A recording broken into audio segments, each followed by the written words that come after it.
Je voudrais rajouter un mot de plus pour parler du contraste entre le serviteur d'Élisée Géhazi et les fils des prophètes. Géhazi est un triste personnage. Vous vous rappelez les divers incidents lors de son association avec ce grand homme de Dieu qui était Élisée. Géhazi représente l'association du professionnel avec le témoignage. Souvenez-vous quand le fils de la veuve mourut et qu'elle alla auprès du prophète et que le prophète dit à Géhazi, saint terrain, prends mon bâton dans ta main et pars. Si tu rencontres quelqu'un, ne le salue pas. Et si quelqu'un te salue, ne lui réponds pas. Tu mettras mon bâton sur le visage de l'enfant. 2 Rois 4, 29. La femme vit qui était ce Géhazi, car habituellement les femmes voient les gens de cette espèce, et elle ne mit pas toute sa confiance en lui. Elle s'attendait au prophète, mais Géhazi est arrivé avec le bâton du prophète, avec un air très important.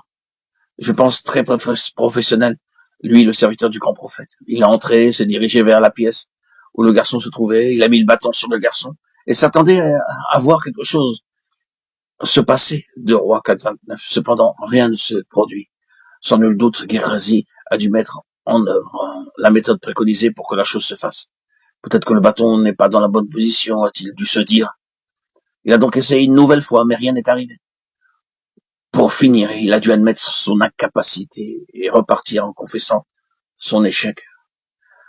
Les fils des prophètes, par contre, ont également été confrontés à des situations difficiles, où l'intervention de Dieu était nécessaire, mais ils ont vu les choses se réaliser. Où est la différence? Quelle en est l'explication? Je pense que nous la trouvons dans ceci. Vous vous rappelez que quand le Seigneur est descendu de la montagne de la transfiguration, il a trouvé certains de ses disciples avec un pauvre père qui leur avait amené son fils pour qu'il soit guéri. Et le père a dit au Seigneur, je l'ai amené à tes disciples et n'ont pas pu le guérir. Matthieu 17, 16. Ensuite, les disciples ont demandé au Seigneur, pourquoi n'avons-nous pas pu le mettre dehors en parlant du démon? Eh bien, vous vous rappelez comment Géhazi a fini? Il avait vu le miracle dont Naaman avait été l'objet. Celui-ci, se voyant guéri de sa lèpre, a voulu faire un présent au prophète, et le prophète l'a refusé. Mais Géhazi était gouverné par des intérêts personnels. Et il allait auprès de Naaman, et en inventant une histoire, il a obtenu le présent. Quand il est revenu, son maître lui a dit, mon esprit n'était pas absent. Lorsque cet homme a quitté son char pour venir à ta rencontre, la lèpre de Naaman s'attachera à toi. 2 Rois 5, 26, 27. Géhazi est devenu lépreux, maintenant, et c'est une chose très solennelle de rapporter cela au Nouveau Testament. Vous voyez, Simon-Pierre, dans cette cour, reniant son Seigneur 3 fois, avec des serments et des malédictions. Que signifie tout cela? C'est étroitement associé avec le Seigneur, même de la vie, le prince de la vie. Et pour Pierre, comme pour d'autres disciples, durant tout le temps de cette association avec Jésus, vous pouvez déceler des intérêts personnels. Ils avaient des intérêts personnels pour le royaume. Ils voulaient la position dans le royaume. Ils se querellaient entre eux pour savoir qui serait le plus grand dans le royaume. Oui, il y avait des éléments personnels. Et la fin de tout cela, c'est la mort et la lèpre spirituelle.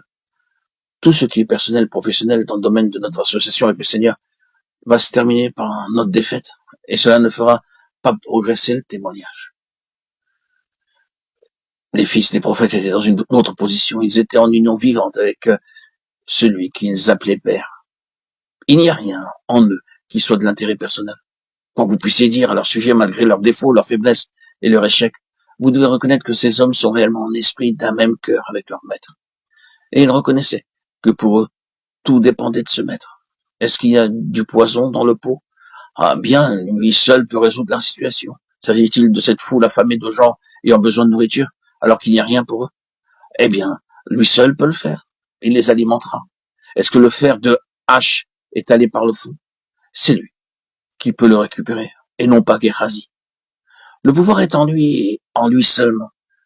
Ils sont en esprit de l'autre côté du Jourdain, dans le domaine où les éléments personnels ont été traités.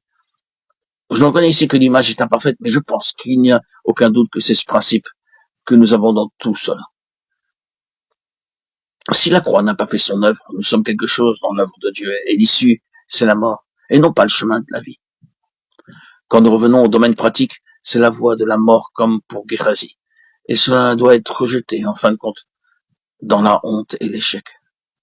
Quand la croix a été bien plantée dans cette vie propre, ce n'est plus moi mais Christ, c'est la voie de la vie. Nous pouvons entrer dans des situations très difficiles, qui peuvent être considérées comme la mort, mais non point à la mort. mais pour la gloire de Dieu, afin que le Fils de Dieu soit glorifié. Jean 11, 4.